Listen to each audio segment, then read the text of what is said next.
ನಮಸ್ತೆ. ಇವತ್ತು ನಾವು ಅನುಚ್ಛೇದ 20ರ ವಿಷಯವನ್ನು ಚರ್ಚೆ ಮಾಡುವಂತಹ ಸಮಯ.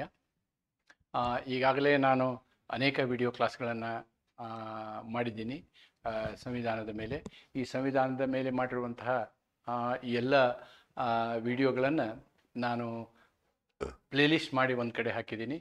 ಆ ಎಲ್ಲ ವಿಡಿಯೋಗಳನ್ನು ನೀವು ನೋಡಿದರೆ ಈ KSLUಗೆ ಇರ್ತಕ್ಕಂತಹ ಏನು ಪಠ್ಯಕ್ರಮ ಇದೆ, ಈ ಪಠ್ಯಕ್ರಮದಲ್ಲಿ ಯೂನಿಟ್ 1, 2, 3ಗೆ ಸಂಬಂಧಪಟ್ಟಂತಹ ಎಲ್ಲ ವಿಷಯಗಳು ಅಲ್ಲಿ ಏನು ಕವರ್ ಆಗಿದ್ದಾವೆ ಆ ವಿಡಿಯೋಗಳಲ್ಲಿ ಅಂತ ಹೇಳ್ತಾ, ಇವತ್ತು ನಾವು ಮಾಡ್ತಾ ಇರ್ತಕ್ಕಂಥದ್ದು ಯೂನಿಟ್ 4ರ ಮೇಲಿನ ಒಂದು ಚರ್ಚೆ ಆಗಿದೆ. ಯೂನಿಟ್ 4ರ ಮೊದಲನೆಯ ಆರ್ಟಿಕಲ್ ಬಂದು ಅನುಚ್ಛೇದ 20. ಆ ಅನುಚ್ಛೇದ 20ರ ಚರ್ಚೆಯನ್ನು ಇವತ್ತು ಮಾಡ್ತಾ ಇದ್ದೀವಿ.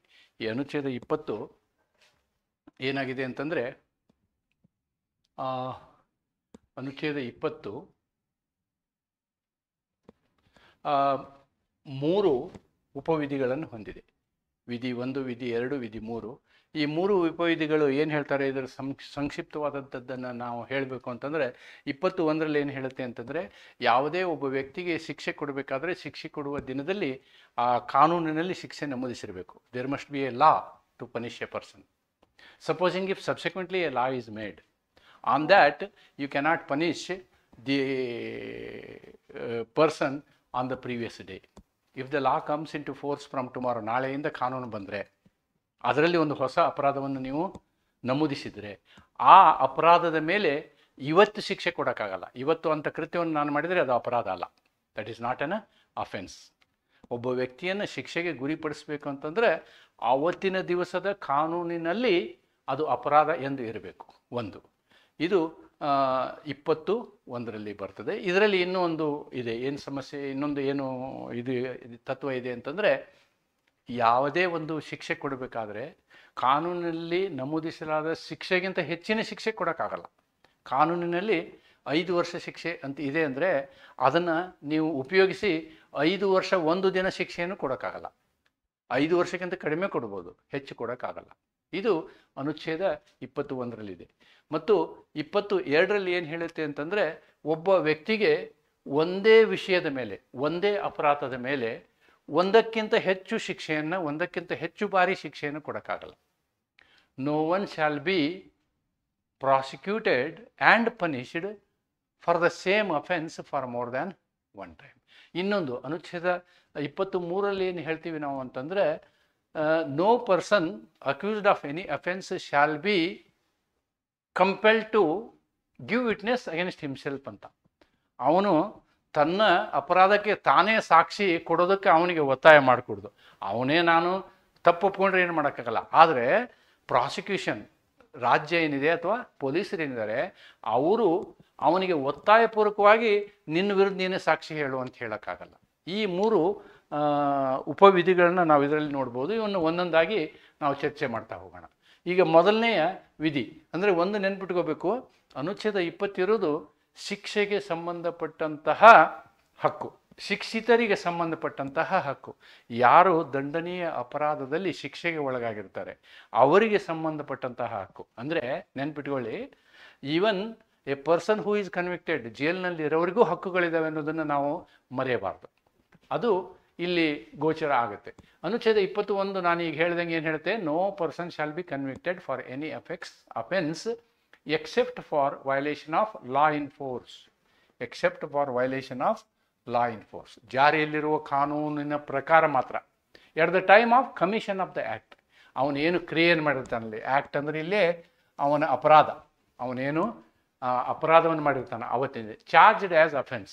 ಅವನು ಮಾಡಿದಂತಹ ಕ್ರಿಯೆ ಏನಾಗಿರಬೇಕು, ಅದನ್ನು ನೀವು ಅಪರಾಧ ಅಂತ ಹೇಳಿರಬೇಕು. ಆ ಹೇಳಿದಂತಹ ಅಪರಾಧ ಈ ಕಾನೂನಿನಲ್ಲಿ ಇರಬೇಕು. ಇವೆರಡು ಇದ್ರೆ ಮಾತ್ರ ಅವನಿಗೆ ಶಿಕ್ಷೆ ಕೊಡಲಿಕ್ಕಾಗುತ್ತೆ. Second, nor be subjected to a penalty. ಅವನಿಗೆ ನೀವೇನು ಶಿಕ್ಷೆ ಕೊಡ್ತೀರಿ ಅಥವಾ ದಂಡ ವಿಧಿಸ್ತೀರಿ, it should that which might have been inflicted under the law in force at the time of commencement of the act. No, nor be subjected to a greater penalty. Nor be subjected to a penalty greater than that which might have been inflicted under the law. ಎಷ್ಟು ಪನಿಷ್ಮೆಂಟಿಗೆ ಎಷ್ಟಿರುತ್ತೆ ಅದಕ್ಕಿಂತ ಜಾಸ್ತಿ ಕೊಡೋಕ್ಕಾಗಲ್ಲ. ಅಪರಾಧವೆಂದು ಆರೋಪಿಸಲಾದ ಕೃತ್ಯವನ್ನು ಮಾಡುವ ಸಮಯದಲ್ಲಿ ಜಾರಿಯಲ್ಲಿರುವ ಕಾನೂನಿನ ಉಲ್ಲಂಘನೆಯನ್ನು ಹೊರತುಪಡಿಸಿ ಯಾವುದೇ ಕೃತ್ಯವನ್ನು ಅಪರಾಧ ಎಂದು ನಿರ್ಣಯಿಸಲಾಗುವುದಿಲ್ಲ, ಅಥವಾ ಪ್ರಾರಂಭಿಕ ಕಾಯ್ದೆಯ ಸಮಯದಲ್ಲಿ ಜಾರಿಯಲ್ಲಿರುವ ಕಾನೂನಿನಲ್ಲಿ ವಿಧಿಸಬಹುದಾದ ದಂಡಕ್ಕಿಂತ ಹೆಚ್ಚಿನ ದಂಡಕ್ಕೆ ಒಳಗಾಗಬಾರದು. ಈ ಒಂದು ವಿಷಯಕ್ಕೆ ನಾವೇನಂತ ಹೇಳ್ತೀವಿ ಅಂದರೆ ex post facto, no ex post facto. ಅಂದರೆ ಈ ರೀತಿ ಮಾಡಿದರೆ ಅದಕ್ಕೆ ಎಕ್ಸ್ ಪೋಸ್ಟ್ ಫ್ಯಾಕ್ಟೋ ಲಾ ಅಂತಾರೆ. ಅಂದರೆ ಕಾನೂನನ್ನು ಪೂರ್ವಾನ್ವಯವಾಗಿ ಅನ್ವಯಿಸುವಂತೆ ಮಾಡುವ ಕ್ರಿಯೆಗೆ ಎಕ್ಸ್ ಪೋಸ್ಟ್ ಫ್ಯಾಕ್ಟೋ ಲಾಸ್ ಅಂತಾರೆ. ಆ ಎಕ್ಸ್ ಪೋಸ್ಟ್ ಫ್ಯಾಕ್ಟೋ ಲಾಗೆ ಕ್ರಿಮಿನಲ್ ಜ್ಯೂರಿಸ್ಪ್ರುಡೆನ್ಸಲ್ಲಿ ಎಲ್ಲೂ ಅವಕಾಶವಿಲ್ಲ. In India also it is not there. ಇದಕ್ಕೆ ಸಂಬಂಧಪಟ್ಟಂಥದ್ದು. ಯಾಕೆ ಇದು ಹೀಗಿರುತ್ತೆ ಅನ್ನೋದನ್ನು ನೋಡೋಣ. ಅಥವಾ ಎಕ್ಸ್ ಪೋಸ್ಟ್ ಫ್ಯಾಕ್ಟೋ ಲಾಸ್ ಅಂದರೆ ಏನು ಅಂತಂದರೆ ಅವು ಹಿಂದಿನ ದಿನದಿಂದ ಅಂದರೆ ರಿಟ್ರಾಸ್ಪೆಕ್ಟಿವ್ ಆಗಿ ಅವೇನಾಗ್ತವೆ, ಇಫೆಕ್ಟ್ ಆಗ್ತವೆ, ಆದರೆ ಜಾರಿ ಆಗ್ತದೆ. ಇವತ್ತು ಕಾನೂನು ಜಾರಿಗೆ ಬಂದರೆ ನಾವು ಮೊನ್ನೆ ಹೋದ ಜುಲೈನಿಂದ ನಮಗೆ ಹೊಸ ಕಾನೂನುಗಳು ಜಾರಿಗೆ ಬಂದವು, ದಂಡನೀಯ ಅಪರಾಧಗಳು. ಆದರೆ ಆ ದಂಡನೀಯ ಅಪರಾಧದಲ್ಲಿ ಏನಾದರೂ ಒಂದು ಹೊಸ ಕಲಮಿ ಇದೆ ಅಂತ ಇಟ್ಕೊಳ್ಳಿ, ಅದು ಆ ಜುಲೈ ತಿಂಗಳದ ಹಿಂದಿನ ಅಂದರೆ ಜೂನ್ ತಿಂಗಳು ಅಥವಾ ಮೇ ತಿಂಗಳಲ್ಲಿ ಅದನ್ನು ನೀವು ಜಾರಿಗೊಳಿಸೋಕ್ಕಾಗಲ್ಲ ಅನ್ನೋದು ಇದರ ಅರ್ಥ. ಓಕೆ, ನಾವು ಇದಕ್ಕೆ ಸಂಬಂಧಪಟ್ಟಂತಹ ಕೆಲವೊಂದು ಪ್ರಕರಣಗಳನ್ನ ನೋಡೋಣ. ಇದರಲ್ಲಿ ಒಂದನೆಯ ಪ್ರಕರಣ ಏನು ಅಂತಂದರೆ Sajjan Singh versus state of Punjab ಅಂತಕ್ಕಂಥ ಪ್ರಕರಣ. ದಯವಿಟ್ಟು ನೆನ್ಪಿಟ್ಕೊಳ್ಳಿ, ನಾವು ಸಂವಿಧಾನದ ಮೂಲ ತತ್ವ ಸಿದ್ಧಾಂತ ಮೂಲ ಸ್ವರೂಪ ಸಿದ್ಧಾಂತವನ್ನು ಚರ್ಚೆ ಮಾಡುವಾಗ ಇದೇ ಸಜ್ಜನ್ ಸಿಂಗ್ ಅಂತಕ್ಕಂಥ ಒಂದು ಕೇಸನ್ನು ನಾವು ಚರ್ಚೆ ಮಾಡಿದ್ವಿ. ಅದು Sajjan Singh versus state of Rajasthan. ಅದನ್ನು ಇದ್ರ ಜೊತೆಗೆ ನೀವು ತಳಕ್ಕೆ ಹಾಕೋಬೇಡಿ ಅಥವಾ ನೀವು ದ್ವಂದ್ವದಲ್ಲಿ ಬರಬೇಡಿ. ಆ ಪ್ರಕರಣವೇ ಬೇರೆ, ಈ ಪ್ರಕರಣವೇ ಬೇರೆ.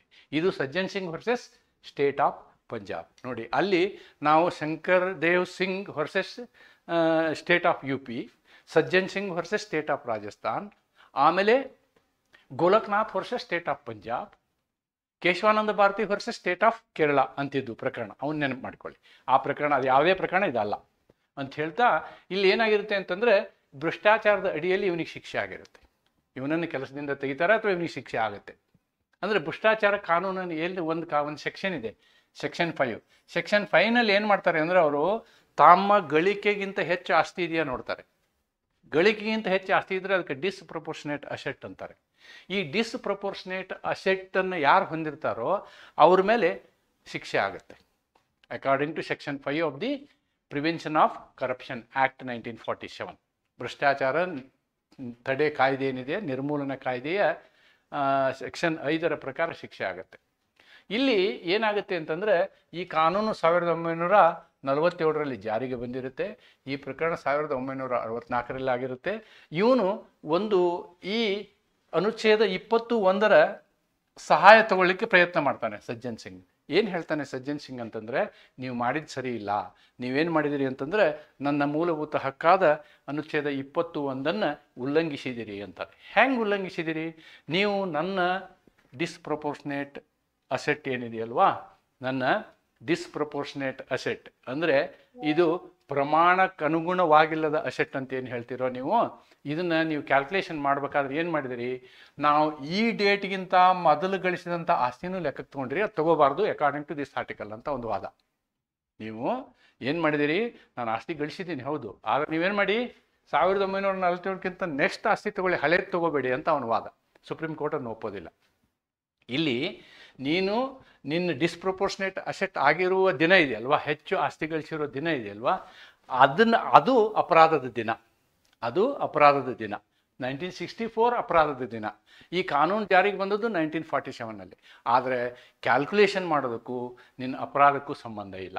So for that calculation we cannot apply article 21 ಅಂತ ಹೇಳ್ತಾರೆ. Supreme court held that the act cannot be considered to be having retrospective effect for its requisites. Requisites ಅಂದರೆ ನಾವೇನು DPA ಅಂತ ಕ್ಯಾಲ್ಕುಲೇಟ್ ಮಾಡ್ತೀವೋ, ಡಿಸ್ಪ್ರಪೋರ್ಷನೇಟ್ ಅಸೆಟ್ ಅಂತ ಏನು ಕ್ಯಾಲ್ಕುಲೇಟ್ ಮಾಡ್ತೀವೋ, ಆ ಕ್ಯಾಲ್ಕುಲೇಟ್ ಮಾಡೋಕ್ಕೆ ಬೇಕಾದಂಥ ಅವಶ್ಯಕತೆಗಳೇನಿದಾವಲ್ಲ, ಆ ಅವಶ್ಯಕತೆಗಳನ್ನು ನಾವಿಲ್ಲಿ ಈ ಅನುಚ್ಛೇದ 21ಕ್ಕೆ ಸಂಬಂಧ ಕಟ್ಟೋಕ್ಕಾಗಲ್ಲ ಅಂಥೇಳಿ ಇವನಿಗೆ ಕೊಟ್ಟಂತಹ ಶಿಕ್ಷೆಯನ್ನು ಅವ್ರು ಏನು ಮಾಡ್ತಾರೆ, ಕನ್ಫರ್ಮ್ ಮಾಡ್ತಾರೆ. ಆಮೇಲೆ ಇದು ಇನ್ನೊಂದು ಪ್ರಕರಣ, ಸೋನಿ ದೇವರಾಜ್ ಬಾಯಿ ಪ್ರಕರಣ. ಈ ಪ್ರಕರಣದಲ್ಲಿ ಸರ್ವೋಚ್ಚ ನ್ಯಾಯಾಲಯ ಏನು ಮಾಡುತ್ತೆ ಅಂತಂದರೆ, ಈ ಪ್ರಕರಣದಲ್ಲಿ ಎತ್ತಿ ಹಿಡಿಯುತ್ತೆ. ಏನು ಈ ಆರ್ಟಿಕಲ್ 21 ಇಲ್ಲಿ ಎತ್ತಿ ಹಿಡಿಯುತ್ತೆ. ಇಲ್ಲಿ ಪ್ರಕರಣ ಇಷ್ಟೇ. ಈ ಪ್ರಕರಣ ಏನಾಗಿರುತ್ತೆ ಅಂತಂದರೆ ವರದಕ್ಷಿಣೆ ಸಾವಾಗಿರುತ್ತೆ. ಇಲ್ಲಿ ವರದಕ್ಷಿಣೆಯಿಂದ ಸಾವಾಗಿರುತ್ತೆ. ಇದು ವರದಕ್ಷಿಣೆ ಸಾವಿಗೆ ಮೊದಲು ಶಿಕ್ಷೆ ಇತ್ತು. ಆಮೇಲೆ ಇದರಲ್ಲಿ ಒಂದು ತಿದ್ದುಪಡಿ ಮಾಡ್ತೀವಿ ನಾವು. ತಿದ್ದುಪಡಿ ಯಾವತ್ತು ಮಾಡ್ತೀವಿ ಅಂತಂದ್ರೆ IPC 304ಗೆ ಒಂದು ಬಿ ಆ್ಯಡ್ ಮಾಡ್ತೀವಿ. ಬಿ ಪ್ರಕಾರ ಶಿಕ್ಷೆಯ ಪ್ರಮಾಣವನ್ನು ಹೆಚ್ಚು ಮಾಡಿರ್ತೀವಿ. ಈ ಕಾನೂನು ಜಾರಿಗೆ ಬಂದಂಥದ್ದು ಅಥವಾ ತಿದ್ದುಪಡಿ ಮಾಡಿದಂಥದ್ದು ನವೆಂಬರ್ 19, 1986ರಲ್ಲಿ. ಆಗ ಏನಾಗುತ್ತೆ ಅಂತಂದರೆ ನವೆಂಬರ್ 19, 1086ರಲ್ಲಿ ಈ ತಿದ್ದುಪಡಿಯನ್ನು ಮಾಡಿರ್ತೀವಿ ನಾವು. ಈಗ ಏನಾಗುತ್ತೆ, ಆ ಸಾವು ಸಂಭವಿಸಿದ್ದು 13/8/1986ರಲ್ಲಿ. ಅಂದರೆ 13/8/1986ರಲ್ಲಿ ಈ 304B ಇರೋದಿಲ್ಲ. ಆದ್ದರಿಂದ ಇಲ್ಲಿ ಏನಾಗುತ್ತೆ, ಇಷ್ಟೆಲ್ಲ ಇದ್ದಾಗ್ಯೂ ಕೂಡ ಏನಾಗುತ್ತೆ, ಲೋಯರ್ ಕೋರ್ಟಲ್ಲಿ ಮತ್ತು ಹೈಕೋರ್ಟಲ್ಲಿ ನೋಡಿ, ಈಗ the petitioner alleged that his daughter Chaya died due to dowry related harassment by her husband and his family. Chaya's death occurred on so and so date prior to the enactment of section so and so. The Supreme Court upheld the decision of the lower courts, affirming that the section 304B could not be applied. ಇವನೇನು ಹೇಳ್ತಾನೆ, ಹೊಸ ಕಾನೂನಿನ ಪ್ರಕಾರ ಅವ್ರಿಗೆ ಶಿಕ್ಷೆ ಕೊಡಿ ಅಂತ ಹೇಳ್ತಾನೆ. ಆದರೆ ಸುಪ್ರೀಂ ಕೋರ್ಟ್ ಅದನ್ನ ಒಪ್ಪೋದಿಲ್ಲ. ಲೋಯರ್ ಕೋರ್ಟ್ ಏನು ಆರ್ಡರ್ ಮಾಡಿರ್ತಾರೋ ಅವ್ರಿಗೆ ಇಲ್ಲ ಅದನ್ನು ರಿಟ್ರಾಸ್ಪೆಕ್ಟಿವಿಟಿ ನಾವು ತಗೊಳ್ಳೋದಿಲ್ಲ ಅಂತ ಏನು ಹೇಳಿರ್ತಾರೋ ಅದನ್ನೇ, ಅಂದರೆ ನೋ ಏನು ಹೇಳ್ತೀವಿ, ಪೋಸ್ಟ್ ಫ್ಯಾಕ್ಟೋ ಅಪ್ಲಿಕೇಶನ್ ಅಂತ ಹೇಳಿ ಏನು ಡಿಸಿಷನ್ ತೊಗೊಂಡಿರ್ತಾರೆ ಅದನ್ನು ಸುಪ್ರೀಂ ಕೋರ್ಟು ಎತ್ತಿ ಹಿಡಿಯುತ್ತೆ. ಯಾಕೆ ಅಂತಂದರೆ ಇವತ್ತಿನ ದಿವಸ ಸಾವು ಘಟಿಸಿದ ದಿನ ಈ 304 ಇದೆಯಲ್ಲ, 304B ಜಾರಿಯಲ್ಲಿ ಇರಲಿಲ್ಲ.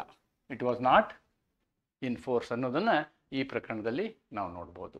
ಇನ್ನು ಸರಳಾ ಮುದ್ಗಲ್ ಪ್ರಕರಣ, ಇದು ಆ್ಯಕ್ಚುಲಿ ಸರಳಾ ಮುದ್ಗಲ್ ಅವರು NGO ಅವರು, ಬಟ್ ಪ್ರಕರಣ ಬೇರೆ. ಇಲ್ಲಿ ಪ್ರಕರಣ ಏನಾಗಿರುತ್ತೆ ಅಂತಂದರೆ, ಇಲ್ಲಿ ಜಿತೇಂದ್ರ ಮಾಥೂರ್ ಅಂತಕ್ಕಂಥವ್ರು ಒಬ್ಬರು ಏನು ಮಾಡಿರ್ತಾರೆ, ಅವ್ರು 2ನೇ ಮದುವೆ ಆಗಬೇಕಾಗಿರುತ್ತೆ. ಅದಕ್ಕೆ ಅವರು ಫಸ್ಟ್ ಮುಸ್ಲಿಂ ಆಗ್ತಾರೆ, ಮತ್ತೊಂದು ಮದುವೆ ಮಾಡ್ಕೋತಾರೆ. So he is involved in to bigamy, ದ್ವಿಪತ್ನಿತ್ವದ ಅಪರಾಧ ಅವ್ರ ಮೇಲೆ ಬರುತ್ತೆ. ದ್ವಿಪತ್ನಿತ್ವದ ಅಪರಾಧ ಅವ್ರ ಮೇಲೆ ಬರುತ್ತೆ. ಆವಾಗ ಅವ್ರು ಏನು ಹೇಳ್ತಾರೆ, ನಾನು ಐ ಆಮ್ ಪ್ರೊಟೆಕ್ಟೆಡ್ ಬೈ 21 ಅನ್ನೋದು, ಅವರು ಐ ಆಮ್ ಪ್ರೊಟೆಕ್ಟೆಡ್ ಬೈ 21 ಅನ್ನೋದನ್ನು ಹೇಳ್ತಾರೆ. ಇದು ನೋಡಿ ಏನಿದೆ, a Hindu converted to Islam and involved himself in bigamy held that he has committed crime under 494 IPC 494 and is as per 21 ಅಂತ ಹೇಳ್ತಾರೆ. ಯಾಕೆ ಹಿಂಗೆ ಹೇಳ್ತಾರೆ ಅಂತಂದರೆ, ಕರೆಕ್ಟು, ನೀವು ಅಪರಾಧವನ್ನು ಅವತ್ತಿನ ದಿವಸ 494 ಇತ್ತು. ಅವತ್ತಿನ ದಿವಸ ಯಾವಾಗ 494 ಇತ್ತು, ನೀವು 1ನೇ ಮದುವೆ ಆದಾಗ 494 ಇತ್ತು. 1ನೇ ಮದುವೆ ಆದಾಗ 494 ಇತ್ತು. 1ನೇ ಮದುವೆಯ ಕಾನೂನು ಏನು ಹೇಳುತ್ತೆ, ಹಿಂದೂ ಪರ್ಸನಲ್ ಲಾನಲ್ಲಿ ನಿಮ್ಗೇನಾಗಿದೆ, ಒಂದೇ ಮದುವೆಗೆ ಅವಕಾಶ ಇದೆ. ಆ ಕಾನೂನು ನಿಮ್ಗೆ ಅಪ್ಲಿಕೇಬಲ್ ಆಗುತ್ತೆ. ಅವತ್ತಿನ ದಿವಸದ ಕಾನೂನು ನಿಮ್ಗೆ ಅಪ್ಲಿಕೇಬಲ್ ಆಗುತ್ತೆ. ನೀವು 2ನೇ ಮದುವೆ ಆದಮೇಲೆ ಕಾನೂನು ಅಪ್ಲೈ ಆಗಲ್ಲ. ಅವತ್ತಿನ ದಿವಸ ಏನಾದ್ರು ಇದು ಮೊನೊಗಮಿ ಇರಲಿಲ್ಲ ಅಂದ್ರೆ ನಿಮ್ಗೆ ಅಪ್ಲೈ ಆಗ್ತಿತ್ತು ಅಂತ ಹೇಳಿ ಸುಪ್ರೀಂ ಕೋರ್ಟ್ ಹೇಳುತ್ತೆ. ಆದ್ದರಿಂದ here article 21 is applicable to this case. ಅವರಿಗೆ ಪನಿಷ್ಮೆಂಟ್ ಆಗುತ್ತೆ. ಅಂದರೆ ನೆನ್ಪಿಟ್ಕೊಳ್ಳಿ, ಹಿಂದೂ ಧರ್ಮದಲ್ಲಿ ಏಕಪತ್ನಿತ್ವ ಇದೆ, ಮುಸ್ಲಿಂ ಧರ್ಮದಲ್ಲಿ ಬಹುಪತ್ನಿತ್ವ, 4 ಜನರನ್ನು ಮದುವೆ ಆಗ್ಬೋದು ಅವರು. ಅದಕ್ಕೋಸ್ಕರ ಅವರು ದೇ ವಿಲ್ ಮ್ಯಾನಿಪ್ಯುಲೇಟ್, 2ನೇ ಮದುವೆ ಮಾಡಿಕೊಳ್ಳೋದಕ್ಕೋಸ್ಕರ ಮುಸ್ಲಿಂ ಆಗ್ತಾರೆ ಅವರು. ಈ ಮ್ಯಾನಿಪ್ಯುಲೇಷನ್ಗೆ ನಮ್ಮ ಸಂವಿಧಾನದಲ್ಲಿ ಅಥವಾ ನಮ್ಮ ಸಮಾಜದಲ್ಲಿ ಅವಕಾಶ ಇಲ್ಲ. ಇನ್ನು ಈ ಪ್ರಕರಣ ನೋಡಿ, ಈ ಪ್ರಕರಣ ಹೇಗಿದೆ ಅಂತಂದರೆ, ಇಲ್ಲಿ ಒಬ್ಬ ಬಾಲಕ, ಈ ಪ್ರಕರಣದಲ್ಲಿ ಬಾಲಕ ಏನು ಮಾಡಿರ್ತಾನೆ, ಒಂದು ಹುಡುಗಿಗೆ ಅವನು ಮಾಡೆಸ್ಟಿ ಹಾಳು ಮಾಡಿರ್ತಾನೆ. ಹುಡುಗಿಗೆ, ಬಾಲಕಿಗೆ, ಇನ್ನೊಬ್ಬ ಬಾಲಕಿಗೆ, ಅವನು ಬಾಲಕನೇ, ಅವನು ಮೈನರೇ, ಅವಳು ಮೈನರೇ ಆಗಿರ್ತದೆ. ಅದಕ್ಕೆ ಇವನಿಗೆ ಶಿಕ್ಷೆ ಆಗುತ್ತೆ, ಇವನಿಗೆ ಇಂಪ್ರಿಸನ್ಮೆಂಟ್ ಆಗುತ್ತೆ, ದಂಡನೀಯ ಶಿಕ್ಷೆ ಆಗುತ್ತೆ. ಶಿಕ್ಷೆ ಆದಮೇಲೆ ಏನಾಗುತ್ತೆ, ಈ ಒಂದು ಹೊಸ ಕಾನೂನು ಬರುತ್ತೆ, ಪ್ರೊಬೇಷನ್ ಆಫ್ ಅಫೆಂಡರ್ ಆ್ಯಕ್ಟಲ್ಲಿ ಒಂದು ಪ್ರಾವಧಾನ ಬರುತ್ತೆ. ಏನು ಪ್ರಾವಧಾನ ಅಂತಂದರೆ, ಈ ಬಾಲ್ಯದಲ್ಲಿರ್ತಕ್ಕಂತಹ ಮಕ್ಕಳು ಏನಾದರೂ ದಂಡನೀಯ ಅಪರಾಧವನ್ನು ಮಾಡಿದರೆ ಅವ್ರನ್ನ ಜೈಲಿಗೆ ಕಳಿಸ್ಬಾರ್ದು, ಅವ್ರನ್ನ ಜುವೆನೈಲ್ ಹೌಸ್ ಕಳಿಸ್ಬೇಕು, ಅವ್ರನ್ನ ಬಾಲ ಆಶ್ರಮಗಳಿಗೆ ಕಳಿಸ್ಬೇಕು ಅಂತಕ್ಕಂಥದ್ದು ಬರುತ್ತೆ. ಇದು ಬಂದಾಗ, ಈ ರೀತಿಯಾದಂತಹ ಒಂದು ಅವಕಾಶ ಬಂದಾಗ ಇವನೇನು ಮಾಡ್ತಾನೆ, ನನಗೆ ಈ ರೀತಿ ಅವಕಾಶ ಇದೆ, ನನಗೆ ಶಿಕ್ಷೆ ಕೊಟ್ಟಿದ್ದೀರಿ, ಶಿಕ್ಷೆ ಕೊಟ್ಟಿರೋದು ತಪ್ಪು, ನೀವು ದಯವಿಟ್ಟು ಏನು ಮಾಡಿ ನನ್ನ ಶಿಕ್ಷೆಯನ್ನು ನಿಲ್ಲಿಸಿ, ನನ್ನ ಶಿಕ್ಷೆ ಕ್ಯಾನ್ಸಲ್ ಮಾಡಿ ಅಂಥೇಳಿ ಇವನು ಲೋಯರ್ ಕೋರ್ಟ್ಗೆ ಹೋಗ್ತಾನೆ, ಹೈಕೋರ್ಟ್ಗೆ ಹೋಗ್ತಾನೆ. ಅವ್ರು ಒಪ್ಪೋದಿಲ್ಲ. ಯಾಕೆ ಅಂತಂದರೆ, ಈ ಆ್ಯಕ್ಟ್ ಬಂದಿದೆಯಲ್ವಾ, ಯಾವುದು ಪ್ರೊಬೇಷನ್ ಆಫ್ ಅಫೆಂಡರ್ಸ್ ಆ್ಯಕ್ಟ್ನಲ್ಲಿ ಏನು ನಿಮಗೆ ಎಕ್ಸಮ್ಷನ್ ಸಿಕ್ಕಿದೆಯೋ ಅದು ನೀನು ಅಪರಾಧ ಮಾಡಿದ ದಿವಸ ಇರಲಿಲ್ಲ, ನಂತರದಲ್ಲಿ ಬಂದಿದೆ. ಅದನ್ನು ಹಿಂದಿನ ಡೇಟ್ನಿಂದ ಅಪ್ಲೈ ಮಾಡೋಕ್ಕಾಗಲ್ಲ. ಅಂಥೇಳಿ ಹೈಕೋರ್ಟ್ ತನಕನೂ ಹೇಳ್ತಾರೆ.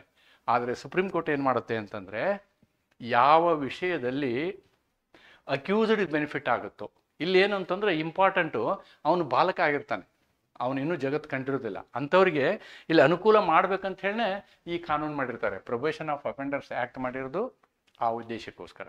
ಆದ್ದರಿಂದ ಅದರ ಲಾಭ ಅವನಿಗೆ ತಟ್ಟಬೇಕು ಅನ್ನುವಂತಹ ಸದುದ್ದೇಶದಿಂದ ಅವ್ರು ಏನು ಮಾಡ್ತಾರೆ, they will grant beneficial construction ಅಂತಾರೆ. ಬೆನಿಫಿಷಿಯಲ್ ಕನ್ಸ್ಟ್ರಕ್ಷನ್, ಈ ಬೆನಿಫಿಷಿಯಲ್ ಕನ್ಸ್ಟ್ರಕ್ಷನ್ ವಿಷಯದಲ್ಲಿ ಎಕ್ಸ್ ಪೋಸ್ಟ್ ಫ್ಯಾಕ್ಟೋ ಅಪ್ಲೈ ಆಗುತ್ತೆ. ಎಕ್ಸ್ ಪೋಸ್ಟ್ ಫ್ಯಾಕ್ಟೋ ಲಾ ಅಪ್ಲೈ ಆಗುತ್ತೆ ಅನ್ನೋದನ್ನು ಸುಪ್ರೀಂ ಕೋರ್ಟ್ ಈ ಪ್ರಕರಣದಲ್ಲಿ ಹೇಳ್ತಾರೆ. ನೋಡಿ, ಅಂದರೆ ಕಾನೂನು ಹೇಗಿರುತ್ತೆ ಅಂತಂದರೆ, ಅದು ಒಳ್ಳೆಯದನ್ನು ಮಾಡುತ್ತೆ, ಕೆಟ್ಟದ್ದನ್ನು ಮಾಡೋದಿಲ್ಲ. ಇಲ್ಲಿ ಇವನಿಗೆ ಅವತ್ತು ಶಿಕ್ಷೆ ಕೊಡದೆ ವಿಧಿ ಇರಲಿಲ್ಲ, ಕಾನೂನು ಆಗಿತ್ತು, ಕೊಟ್ಟಿದ್ರು. ನಂತರ ಏನಾಯಿತು ಅಂತಂದರೆ, ಇಲ್ಲಿ ಅವನಿಗೆ ಬೆನಿಫಿಟ್ ಆಗುವಂತಹ ಕಾನೂನು ಬಂತು. ಮತ್ತು ಇಲ್ಲಿ ನೈತಿಕವಾಗಿ ಅಂದರೆ ಅವನ ಬೆಳವಣಿಗೆಯ ಉದ್ದೇಶದಿಂದ ಅಷ್ಟೇ ಅಲ್ಲ, ಇಂಟರ್ನ್ಯಾಷನಲ್ ಕೋವೆನೆಂಟು ಇದನ್ನೇ ಹೇಳುತ್ತೆ.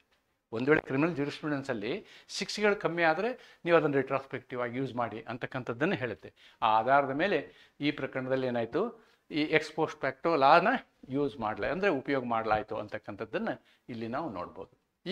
ಇಷ್ಟು ಕೇಸ್ಗಳನ್ನು ನಾವು ಇಲ್ಲಿ ನೋಡಿದ್ದೀವಿ. ಯಾವುದು, ಇಲ್ಲಿ ನಾವು ಸಜ್ಜನ್ ಸಿಂಗಿಂದ ಪ್ರಾರಂಭ ಮಾಡಿ, ಸಜ್ಜನ್ ಸಿಂಗಲ್ಲಿ ಏನಾಯಿತು, ಅವನು ಈ 21 ಉಪಯೋಗ ಮಾಡಿ ಅಂದರೂ ಇದು ಒಪ್ಪಲಿಲ್ಲ. ಆಮೇಲೆ ಈಗ ದೇವರಾಜ್ ಬಾಯಿ ಪ್ರಕರಣದಲ್ಲಿ ಹೌದು ಇದು ಒಪ್ಪಿದಂತಹ ಕೇಸು, 21 ಇಸ್ ಅಪ್ಲೈಡ್ ಹಿಯರ್. ಇಲ್ಲಿ ಏನಾಯಿತು ಅಂತಂದರೆ 21 ಇವರು ಮ್ಯಾನಿಪುಲೇಟ್ ಮಾಡೋಕ್ಕೆ ನೋಡಿದರು, ಇಟ್ ವಾಸ್ ನಾಟ್ ಪರ್ಮಿಟೆಡ್. ಇಲ್ಲಿ ಏನಾಯಿತು ಅಂತಂದರೆ 21 ಇದ್ದಾಗ್ಯೂ ಕೂಡ ನಾವೇನು ಮಾಡಿದ್ವಿ, ಅವನಿಗೆ ಶಿಕ್ಷೆಯನ್ನು ಬೆನಿಫಿಷಿಯಲ್ ಕನ್ಸ್ಟ್ರಕ್ಷನನ್ನು ಮಾಡಿ ಸುಪ್ರೀಂ ಕೋರ್ಟ್ ಏನು ಮಾಡ್ತಾ ಅವನಿಗೆ ಅವಕಾಶ ಮಾಡಿಕೊಟ್ಟು ಅಂತಕ್ಕಂಥದ್ದನ್ನು ಇಲ್ಲಿ ನೋಡ್ತೀವಿ. ನಾವು ಲೆಟ್ ಅಸ್ ಸಿ ಆರ್ಟಿಕಲ್ 22 ಅಂದರೆ 20 ಉಪವಿಧಿ 2 ನೋಡೋಣ. ಅನುಚ್ಛೇದ 20 ಉಪವಿಧಿ 2. ಅನುಚ್ಛೇದ 20 ಉಪವಿಧಿ 2ರಲ್ಲಿ ಏನಾಗುತ್ತೆ ಅಂತಂದರೆ, no one shall be prosecuted and punished for the same offence for more than once. ಯಾವುದೇ ಒಬ್ಬ ವ್ಯಕ್ತಿಯನ್ನು ಒಂದೇ ಅಪರಾಧಕ್ಕೆ ನಾವು ಒಂದಕ್ಕಿಂತ ಹೆಚ್ಚು ಬಾರಿ ಶಿಕ್ಷಿಸುವ ಹಾಗಿಲ್ಲ, ಒಂದಕ್ಕಿಂತ ಹೆಚ್ಚು ಬಾರಿ ಅವನಿಗೆ ಶಿಕ್ಷೆ ಕೊಡುವ ಹಾಗಿಲ್ಲ ಅಂತಕ್ಕಂಥದ್ದು ಇದರ ಅರ್ಥ. ಒಂದೇ ಅಪರಾಧಕ್ಕಾಗಿ ಒಂದಕ್ಕಿಂತ ಹೆಚ್ಚು ಬಾರಿ ಯಾರನ್ನು ವಿಚಾರಣೆಗೆ ಒಳಪಡಿಸಬಾರದು ಮತ್ತು ಶಿಕ್ಷೆಗೆ ಗುರಿಪಡಿಸಬಾರದು. ಇದು ಮತ್ತು ಅನ್ನೋದನ್ನು ಅಂಡರ್ಲೈನ್ ಮಾಡಬೇಕು ನಾವು, ಶಿಕ್ಷೆಗೆ ಇದಕ್ಕೆ ಡಬಲ್ ಜಿಯೋಪಾರ್ಡಿ ಅಂತ ಹೇಳ್ತೀವಿ ನಾವು. ಓಕೆ, 2 ರೀತಿ ತೊಂದರೆ ಅವನಿಗೆ, 2 ರೀತಿಯ ಆಘಾತ ಕೊಡೋ ಹಾಗಿಲ್ಲ. ಒಂದು ಆಘಾತ ಕೊಡ್ಬೋದು, ಒಂದು ಆಘಾತವನ್ನು ಕೊಡ್ಬೋದು. ಯಾಕೆ ಈ principle? This is based on the maxim. ನೋಡಿ, ಇದಕ್ಕೆ ಒಂದು ತತ್ವ ಇದೆ. ತತ್ವ ಏನು ಹೇಳ್ತೆ ಅಂತಂದರೆ, ನೆಮೋ ಡೆವೆಟ್ ಬಿಸ್ ವೆಕ್ಸಾರಿ ಅಂತಾರೆ. ಅಂದರೆ a man shall not be brought into danger for one and the same offence more than once. ಒಂದೇ ಅಪರಾಧಕ್ಕೆ ಒಂದಕ್ಕಿಂತ ಹೆಚ್ಚು ಸಲ ಅವನಿಗೆ ಡೇಂಜರ್, ತೊಂದರೆಯನ್ನು ಕೊಡಬಾರ್ದು ಅನ್ನೋದು. ಇದು ನೆಮೋ ಡೆವೆಟ್ ಬಿಸ್ ವೆಕ್ಸರಿ ಎಂಬ ಗರಿಷ್ಠ ಅರ್ಥವನ್ನು ಆಧರಿಸಿದೆ. ಒಬ್ಬ ವ್ಯಕ್ತಿಯನ್ನು ಒಂದಕ್ಕಿಂತ ಹೆಚ್ಚು ಬಾರಿ ಒಂದೇ ಅಪರಾಧಕ್ಕೆ ತೊಂದರೆ ಕೊಡಬಾರದು, ತೊಂದರೆ ತರಬಾರದು. ಓಕೆ, ತೊಂದರೆ ತರಬಾರದು. ಇದನ್ನೇ CRPC 300 ಹೇಳ್ತಾರೆ. Same thing is repeated there. ಯಾಕೆಂದರೆ ಇದೇ ನಮಗೆ ಸಂಬಂಧಿಸಿದಂಥ ಕಾನೂನು ಆಗಿರೋದ್ರಿಂದ ಅದು ಅಲ್ಲಿದೆ. ಆದರೆ ಒಂದು ಸಣ್ಣ ಡಿಫ್ರೆನ್ಸನ್ನು ನಾವು ನೋಡಬೇಕು. US ಮತ್ತು UK, both US and UK, there is a small difference. ಒಬ್ಬ ವ್ಯಕ್ತಿನ ಒಂದು ಅಪರಾಧದ ವಿಷಯದ ಒಂದು ಸಲ ಪ್ರಾಸಿಕ್ಯೂಟ್ ಮಾಡಿದರೆ ಆಯಿತು. ಒಂದು ಸಲ ಪ್ರಾಸಿಕ್ಯೂಟ್ ಮಾಡಿದರೆ ಆಮೇಲೆ ಮತ್ತೊಂದು ಸಲ ಪ್ರಾಸಿಕ್ಯೂಟ್ ಮಾಡೋ ಹಾಗಿಲ್ಲ. ಎಲ್ಲಿ? UK ಮತ್ತು US ಅಲ್ಲಿ. ಭಾರತದಲ್ಲಿ ಹಾಗಲ್ಲ. ಒಂದು ಸಲ ಪ್ರಾಸಿಕ್ಯೂಟ್ ಮಾಡಿದ ಮೇಲೆ ಪ್ರಾಸಿಕ್ಯೂಟ್ ಮಾಡಿ ಅವನಿಗೆ ಏನಾಗಿರಬೇಕು? ಶಿಕ್ಷೆ ಆಗಿರಬೇಕು. ಪ್ರಾಸಿಕ್ಯೂಟ್ ಮಾಡಿ ಅವನಿಗೆ ಶಿಕ್ಷೆ ಆದರೆ ಮಾತ್ರ ನಾವೇನು ಮಾಡ್ಬೋದು, ಅವನಿಗೆ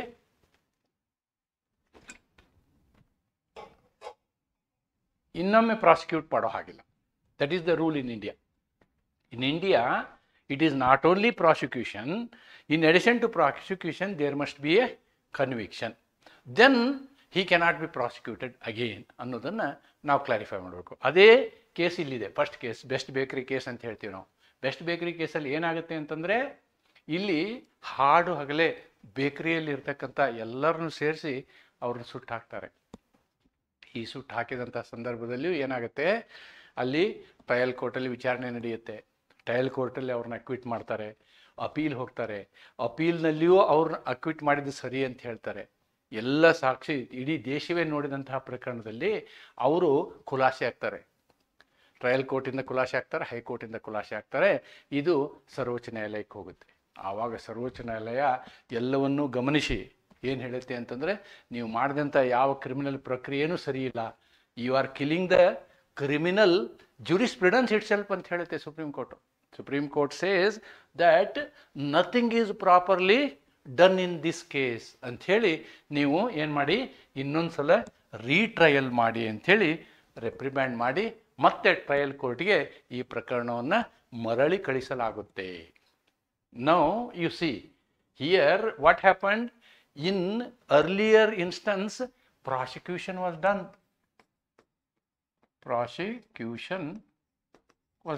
ಪ್ರಾಸಿಕ್ಯೂಷನ್ ಮಾಡಲಾಗಿತ್ತು, but they were acquitted.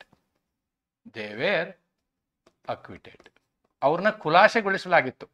So what Indian law says, now you go back to Indian law, no one shall be prosecuted and punished for the same offence for more than once. ಅಂದರೆ ಅವ್ರನ್ನ ಒಂದ್ಸಲ punishment ಮಾಡಿದ ಮೇಲೆ ನೀವು ಏನು ಮಾಡ್ಬೋದು, ಮತ್ತೊಂದು ಸಲ ಪ್ರಾಸಿಕ್ಯೂಷನ್ ಮಾಡೋಕ್ಕಾಗಲ್ಲ. ಈ ಪ್ರಕರಣದಲ್ಲಿ ಏನಾಗಿರುತ್ತೆ, ಪ್ರಾಸಿಕ್ಯೂಷನ್ ಆಗಿರುತ್ತೆ, ಪನಿಷ್ಮೆಂಟ್ ಆಗಿರಲ್ಲ.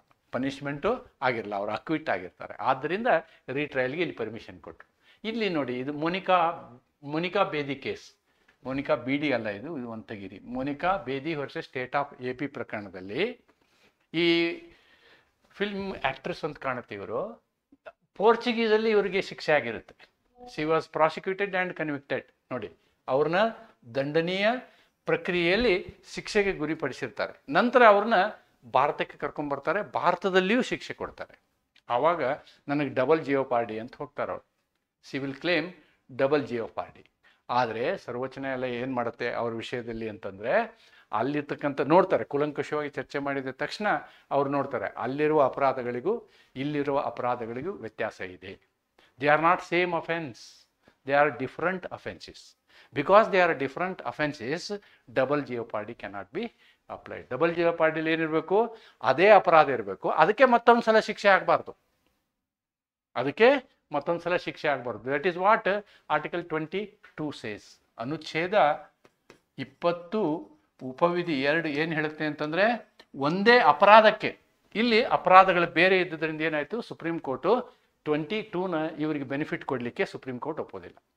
ಇನ್ನು state of Jharkhand versus Lalu Prasad. ಈ ಲಾಲೂ ಪ್ರಸಾದ್ ಕೇಸು ಅಷ್ಟೇ, ಇದು ಇನ್ನೂ ಸ್ವಲ್ಪ ನಾಜೂಕಾದ ಕೇಸು. ಇಲ್ಲಿ ಎಲ್ಲ ಕಡೆ ಮೇವು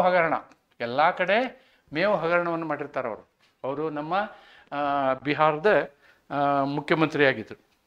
ಬಿಹಾರ್ನ UPನ he was chief minister for several periods. ಕೊನೆಗೆ ಮೇವು ಹಗರಣದಲ್ಲಿ ಅವರು ಸಿಗಾಕೊಂಡ ನಂತರ ಅವರಿಗೆ ಶಿಕ್ಷೆ ಆಗುತ್ತೆ. ಅವರು ಕೂಡ 22ದ ಬೆನಿಫಿಟನ್ನು ಕೇಳ್ತಾರೆ. ಇಲ್ಲಿ ಏನಾಗಿರುತ್ತೆ, ಬೇರೆ ಬೇರೆ ದಿನಗಳಲ್ಲಿ ಬೇರೆ ಬೇರೆ ಸ್ಥಳಗಳಲ್ಲಿ ಅಪರಾಧ ಆಗಿರುತ್ತೆ. ಬೇರೆ ಬೇರೆ ದಿನಗಳಲ್ಲಿ ಬೇರೆ ಬೇರೆ ಸ್ಥಳಗಳಲ್ಲಿ ಅಪರಾಧ. ಆದ್ದರಿಂದ ಅಪರಾಧದ ಮಾಡೆಸ್ ಆಪರೆಂಡಿ ಒಂದೇ ಆದರೂ, ಅಪರಾಧದ ಮಾಡೆಸ್ ಅದೊಂದು ಸ್ಕೀಮ್ ಒಂದೇ ಆದರೂ ಅಪರಾಧಗಳು ಬೇರೆ ಬೇರೆ ಆಗಿದ್ದರಿಂದ ಇವರಿಗೂ ಕೂಡ ಇಲ್ಲೇನಾಗುತ್ತೆ, ಡಬಲ್ ಜಿಯೋಪಾರ್ಡಿಯ ಬೆನಿಫಿಟ್ ಸಿಗೋದಿಲ್ಲ. ಡಬಲ್ ಜಿಯೋಪಾರ್ಡಿ ಆಗಿದೆ ಅಂತೇನು ಹೇಳ್ತಾರಲ್ಲ, ಅದನ್ನು ಸುಪ್ರೀಂ ಕೋರ್ಟು ಒಪ್ಪೋದಿಲ್ಲ ಈ ಪ್ರಕರಣದಲ್ಲಿ. ಓಕೆ, ಇನ್ನು ಡಿಪಾರ್ಟ್ಮೆಂಟಲ್ ಕೇಸ್ ಬರ್ತವೆ. ಕೆಲವು ಜನ ಡಿಪಾರ್ಟ್ಮೆಂಟಲ್ಲಿ ಇರ್ತಕ್ಕಂಥವ್ರು ಏನು ಮಾಡ್ತಾರೆ, ಕರಪ್ಷನ್ ಭ್ರಷ್ಟಾಚಾರದ ಅಪರಾಧದಲ್ಲಿ ಅಥವಾ ಬೇರೆ ಅಪರಾಧದಲ್ಲಿ ಸಿಗಾಕೊಳ್ತಾರೆ, ಕ್ರಿಮಿನಲ್ ಅಪರಾಧದಲ್ಲಿ ಸಿಗಾಕೊಂಡಾಗ ಏನಾಗುತ್ತೆ ಅಂತಂದರೆ, ಅಲ್ಲಿ ಇಲಾಖಾ ತನಿಖೆಯು ನಡೆಯುತ್ತೆ, ಮತ್ತು ಅದರ ಜೊತೆಗೆ ದಂಡನೀಯ ಪ್ರಕ್ರಿಯೆಗಳು ನಡೀತವೆ. ಅಂದರೆ ಕಾನೂನಾತ್ಮಕ ದಂಡನೀಯ ಪ್ರಕ್ರಿಯೆಗಳು ನಡೀತವೆ, ಪ್ರಾಸಿಕ್ಯೂಷನ್ ಅಂತ ಹೇಳ್ತೀವಿ, ನಡೀತವೆ. ಇವೆರಡು ಪ್ಯಾರಲಲ್ ಆಗಿ ನಡೆಯೋದನ್ನು ಡಬಲ್ ಜಿಯೋಪಾರ್ಡಿ ಅಂತ ಹೇಳೋಕ್ಕಾಗಲ್ಲ. ಯಾಕೆ ಡಬಲ್ ಜಿಯೋಪಾರ್ಡಿ ಅಂತ ಹೇಳೋಕ್ಕಾಗಲ್ಲ ಅಂದ್ರೆ, ಇಲಾಖೆಯ ತನಿಖೆಗೆ ನಾವು ಪ್ರಾಸಿಕ್ಯೂಷನ್ ಅಂತ ಹೇಳೋಕ್ಕಾಗಲ್ಲ, ದಂಡನೀಯ ಪ್ರಕ್ರಿಯೆ ಅಂತ ಹೇಳೋಕ್ಕಾಗಲ್ಲ, ದಂಡನೀಯ ಅಪರಾಧದ ಪ್ರಕ್ರಿಯೆ ಅಂತ ಹೇಳಿ ಅದಕ್ಕೆ ಹೇಳೋಕ್ಕಾಗಲ್ಲ. ನಮ್ಮ 22ನಲ್ಲಿ ಏನಿದೆ, ಲೆಟಸ್ ಸಿ 22ನಲ್ಲಿರೋದು ಪ್ರಾಸಿಕ್ಯೂಷನ್ 2 ಸಲ ಮಾಡೋಂಗಿಲ್ಲ ಅಂತ. ಇಲ್ಲಿ ಇದು ಡಿಪಾರ್ಟ್ಮೆಂಟಲ್ ಎನ್ಕ್ವೈರಿನಲ್ಲಿ ಇದು ಪ್ರಾಸಿಕ್ಯೂಷನ್ ಅಲ್ಲ, ಇದು ಏನಿದು ಇಲಾಖಾ ತನಿಖೆ ಮತ್ತು ಪ್ರಾಸಿಕ್ಯೂಷನ್ ಇವೆರಡು ಬೇರೆ ಬೇರೆ. ಪ್ರಾಸಿಕ್ಯೂಷನ್ ಬೋತ್ ಆರ್ ಡಿಫ್ರೆಂಟ್, ಎರಡೂ ಬೇರೆ ಬೇರೆ ಆಗಿದ್ದಾವೆ ಅಂತ ಹೇಳ್ತಾರೆ. ಅದರದಂಥ ಒಂದು ಪ್ರಕರಣ ಇದೆ. ಇಲ್ಲಿ ಏನಾಗಿರುತ್ತೆ, Venkataraman versus union of India ಪ್ರಕರಣದಲ್ಲಿ ಅವ್ರನ್ನ ಈ ಭ್ರಷ್ಟಾಚಾರದ ಇದರಲ್ಲಿ ಆರೋಪದಲ್ಲಿ ಏನು ಮಾಡ್ತಾರೆ, ಸೆಕ್ಷನ್ 5 ಪ್ರಕಾರ ಅವ್ರನ್ನ ಎನ್ಕ್ವೈರಿ ಮಾಡಿ, ಸೆಕ್ಷನ್ 5 ಅಲ್ಲ, ಅವ್ರ ಇಲಾಖೆಯ ಕಾನೂನುಗಳ ಪ್ರಕಾರ ಅವ್ರನ್ನ ಏನು ಮಾಡಿರ್ತಾರೆ, ಎನ್ಕ್ವೈರಿ ಮಾಡಿ ಕೆಲಸದಿಂದ ವಜಾ ಮಾಡಿರ್ತಾರೆ. ನಂತರದಲ್ಲಿ ಏನಾಗುತ್ತೆ ಅಂತಂದರೆ ಕರಪ್ಷನ್ ಆ್ಯಕ್ಟ್ ಸೆಕ್ಷನ್ 5 ಪ್ರಕಾರ ಪೊಲೀಸರವನ್ನ ಅರೆಸ್ಟ್ ಮಾಡ್ತಾರೆ, ಪ್ರಾಸಿಕ್ಯೂಟ್ ಮಾಡ್ತಾರೆ.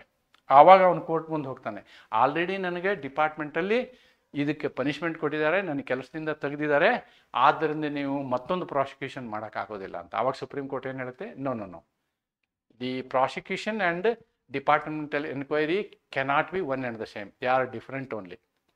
ಇನ್ departmental inquiry, what is the ultimate action they can take?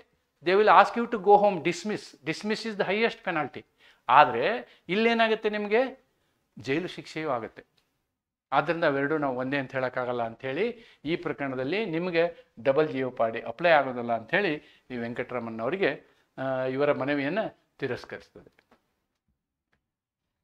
ಇಲ್ಲಿ ಇನ್ನೊಂದು ಪ್ರಸಂಗ ಬರುತ್ತೆ, ಇಸ್ಟಾಪಲ್ ಅಂತಕ್ಕಂಥ ಪ್ರಸಂಗ. ನೆನ್ಪಿಟ್ಕೊಳ್ಳಿ, ಈ ಲೀಗಲ್ ಟರ್ಮಲ್ಲಿ ಇಸ್ಟಾಪಲ್ ಅಂದರೆ ಏನು ಅನ್ನೋದನ್ನು ನಾವು ಫಸ್ಟ್ ತಿಳ್ಕೊಂಡ್ರೆ ಈ ಒಂದು ಕಾನ್ಸೆಪ್ಟು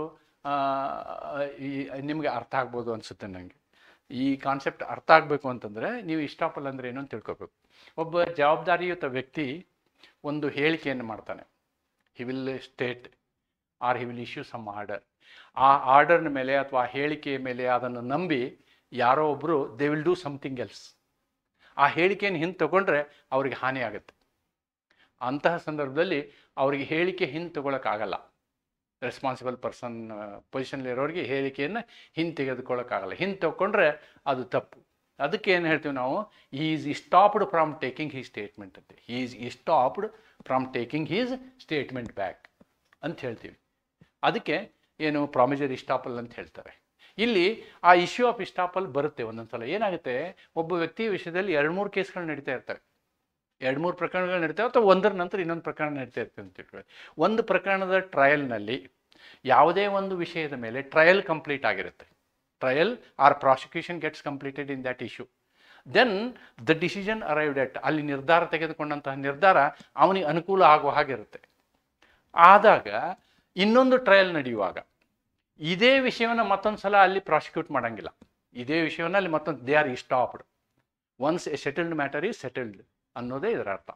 ಓಕೆ, ಅದನ್ನು ಇಲ್ಲೇ ಹೇಳ್ತದೆ, the rule of jeopardy is to be distinguished from the estoppel and criminal trial.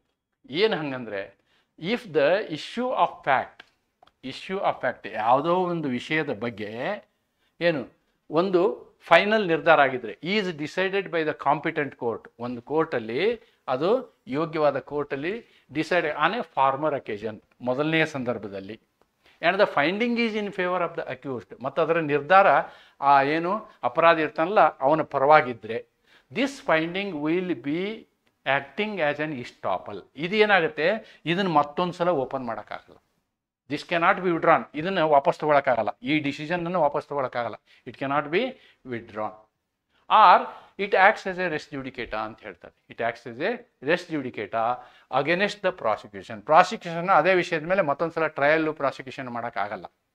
Then res judicata is also a same meaning. It will come in CPC section 9 or 10, it will come there. ಏನು res ಜುಡಿಕೇಟ ಅಂತಂದರೆ ಏನು ಅಂತಂದರೆ, ಒಮ್ಮೆ ಕಾನೂನಾತ್ಮಕವಾಗಿ ಒಂದು ವಿಷಯ ಅಂತಿಮ ಹಂತವನ್ನು ತಲುಪಿದ ನಂತರ ಅದೇ ವಿಷಯವನ್ನು ಅದೇ ಪಾರ್ಟಿಗಳು ಮತ್ತೊಮ್ಮೆ ಕೋರ್ಟ್ ಮುಂದೆ ತರಂಗಿಲ್ಲ. ದಟ್ ಈಸ್ ರೆಸ್ ಜುಡಿಕೇಟ. ಇಲ್ಲೂ ಅಷ್ಟೇ, ಈ ವಿಷಯವನ್ನು ಇನ್ನೊಂದು ಸಲ ನೀವು ಅಡ್ಜುಡಿಕೇಟ್ ಮಾಡೋ ಹಾಗಿಲ್ಲ ಅಂತಕ್ಕಂಥದ್ದು ಈ ಡಬಲ್ ಜಿಯೋಪಾಡಿಯ ಅರ್ಥ. ಇನ್ನು ಈಗ ಅನುಚ್ಛೇದ 20 ಉಪವಿಧಿ 1, ಅನುಚ್ಛೇದ 20 ಉಪವಿಧಿ 2 ನೋಡಿದ್ದೀವಿ. ಈಗ ಅನುಚ್ಛೇದ 20 ಉಪವಿಧಿ 3 ನೋಡೋಣ. 3ರಲ್ಲಿ ಏನು ಹೇಳುತ್ತೆ, no person accused of any offence shall be compelled to be a witness against himself. ನೋಡಿ, ತನ್ನ ವಿರುದ್ಧ ತಾನೇ ಸಾಕ್ಷಿ ಕೊಡು ಅಂಥೇಳಿ ಒತ್ತಡವನ್ನು ತರುವ ಹಾಗಿಲ್ಲ. ತನ್ನ ವಿರುದ್ಧ ತಾನೇ ಸಾಕ್ಷಿ ಕೊಡು ಎಂದು ಅಂತಹ ವ್ಯಕ್ತಿಯ ಮೇಲೆ, ಅಪರಾಧಿಯ ಮೇಲೆ ಒತ್ತಡವನ್ನು ತರುವ ಹಾಗಿಲ್ಲ. ಯಾವುದೇ ಅಪರಾಧದ ಆರೋಪಿಯನ್ನು ತನ್ನ ವಿರುದ್ಧ ಸಾಕ್ಷಿಯಾಗಿರಲು ಒತ್ತಾಯಿಸಲಾಗುವುದಿಲ್ಲ. ಇದಕ್ಕೇನಂತಾರೆ ಅಂದರೆ ಸೆಲ್ಫ್ ಇನ್ಕ್ರಿಮಿನೇಷನ್ ಅಂತ. No self incrimination. No self ಇನ್ಕ್ರಿಮಿನೇಷನ್ಗೆ ಅವಕಾಶ ಇಲ್ಲ. ನಾವು ಒಮ್ಮೆ ಒಬ್ಬ ವ್ಯಕ್ತಿ ಅಪರಾಧಿ ಅಂತ ಆದಮೇಲೆ ಅವನ ವಿರುದ್ಧನ ಅವನಿಗೆ ಸಾಕ್ಷಿ ಹೇಳಕ್ಸಕ್ಕೆ ಬಿಡಂಗಿಲ್ಲ. ಅವನು ಹೇಳೋದಕ್ಕೆ ಕಾನೂನಿನಲ್ಲಿ ಪ್ರಾವಧಾನ ಇಲ್ಲ ಅಂತ. ಪ್ರೊಟೆಕ್ಷನ್ ಅಗೇನೆಸ್ಟ್ ಸೆಲ್ಫ್ ಇನ್ಕ್ರಿಮಿನೇಷನ್, ದೋಷಾರೋಪಣೆಯ ವಿರುದ್ಧ ಇರುವಂತಹ ರಕ್ಷಣೆ ನೋಡಿ. Accused cannot be compelled to give witness. Accused cannot be compelled to give witness against himself. ಆರೋಪಿಯು ತನ್ನ ವಿರುದ್ಧ ತಾನೇ ಸಾಕ್ಷಿ ನೀಡುವಂತೆ ಒತ್ತಾಯ ಮಾಡೋ ಹಾಗಿಲ್ಲ. Does not apply to voluntary. ನೋಡ್ರಿ, ವಾಲಂಟರಿ ಅಕ್ಸೆಪ್ಟೆನ್ಸ್ ಆಫ್ ಕ್ರೈಮ್. ಇದು ತಾನೇ ಸ್ವಯಂ ಪ್ರೇರಿತವಾಗಿ ಬೇಕಾದ್ರೆ ಅವನು ಒಪ್ಕೋಬೋದು, ತಾನೇ ಸ್ವಯಂ ಪ್ರೇರಿತವಾಗಿ ಅವನು ಒಪ್ಕೊಳ್ಬೋದು.